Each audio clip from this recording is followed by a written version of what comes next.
Ito. Grabe talaga to. Kaya pala kahapon, nililinisan ng ayi. Kinatok itong pintuan na to. Hindi pinagbuksan. Kasi, may kasalanan silang ginawa. Ayan. Yung kurtina. Sinira. Isipin mo, isang gabi lang. 2 araw is kahapon. Kahapon nakaraang araw. Pangalawang araw sana ngayon. Kunyeta. Pinagagawa din yan. Parang, ewan ko, hindi ko maintindihan. Ganyan sila mag-rent ng, hotel. Sobrang dugyot, mga balasubas. Pati ito, sinira. Paano kaya ito maayos? Hindi ko alam kung paano.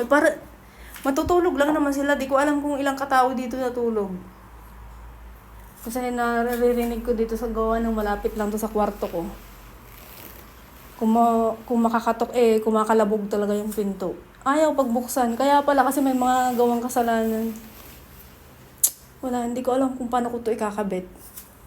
Kasi naputol dun, hindi to natanggal. Napakahirap nito mga to mura-mura na nga lang ng paano sa kanila tapos ganyan.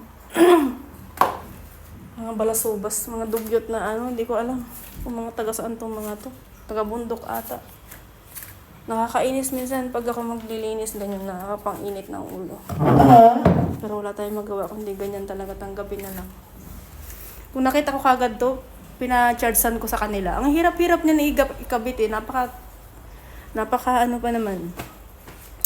napaka-taas. Kailangan ng mataas na ladder para maikabit yan.